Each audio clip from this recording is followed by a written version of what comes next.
live on location at Watson Williams Elementary School. Very monumental for myself because I grew up going to this school from K through 6. Spent many years doing a lot of different things. The man to my right of me, I'll be introducing very soon. We both had summer jobs here in the park here.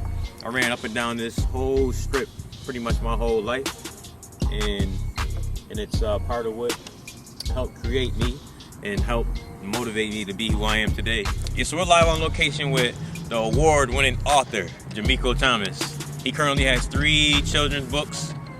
He's also on the way to graduating with a bachelor's degree in business. He grew up in this neighborhood, Cornhill, just like myself. He's very successful, and he's young. He's still young in his 30s, and he's getting ready to launch into another atmosphere. Slowly but surely, he's definitely getting there. He's already an award-winning author nationally and internationally. Correct? Correct. So right here, right now, on live on location with Jermicko Thomas. So Jermicko, you grew up in this neighborhood. You know, you've seen all the nonsense and all the good, all the bad, all the things, you know, we all seen growing up in this neighborhood. Yep. What could you take from those experiences and the things you've seen in this neighborhood that allowed you to be more than what our neighborhood has basically presented us and helps you elevate to the heights that you are currently at right now? Oh man, that's a loaded question though, Ed, but I'm gonna answer it to the best of abilities I can. Honestly, I just ignored a lot of things and I just focused on my goals, my dreams. I'm not gonna let anybody get in my way of it. I just had to wind down and focus. I just had to ignore all the influences out of me and everything else. Oh, great.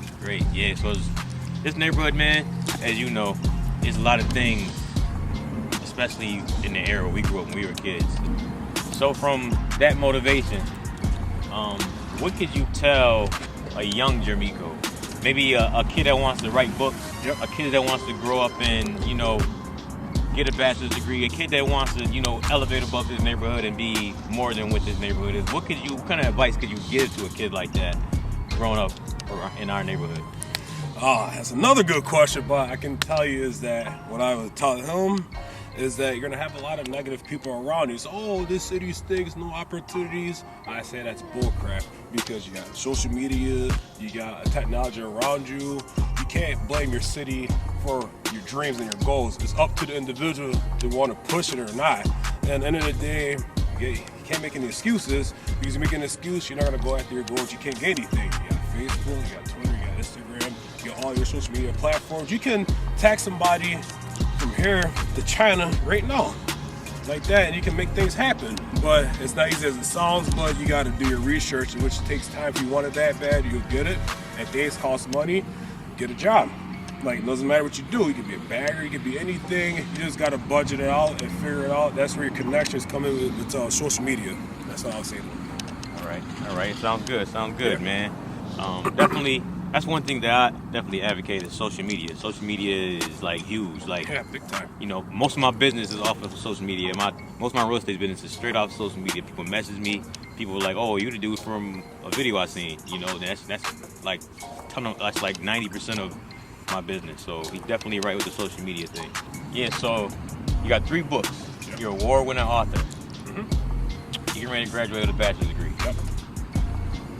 So from this point, you're at a very high elevation. You know, you came up from the ground up from this neighborhood and you became who you are. So at this point, where do you see yourself in 10 more years down the line?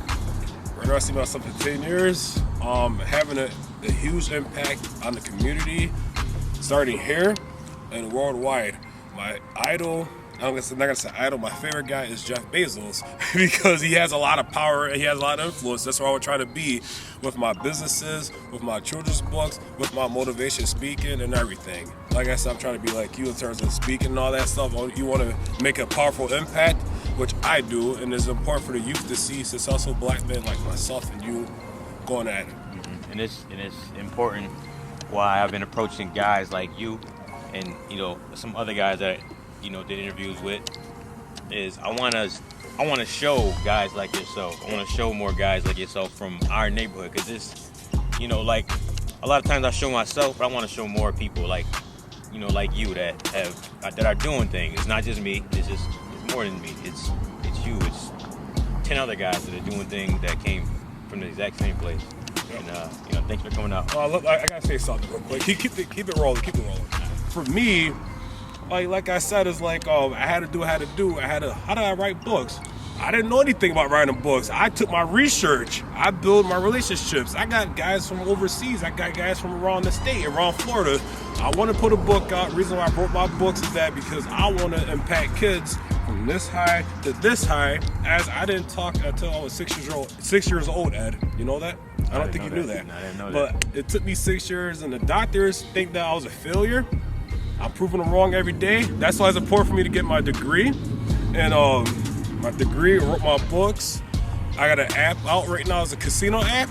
I got a fitness ebook. I also got an e-commerce store. I'm not trying to brag. I'm trying to set I'm trying to set the example, boss. I'm trying to set the example. All I can do is just lead by example, because there's a lot of this going on, not enough action. At the end of the day, cut the malarkey and get to work.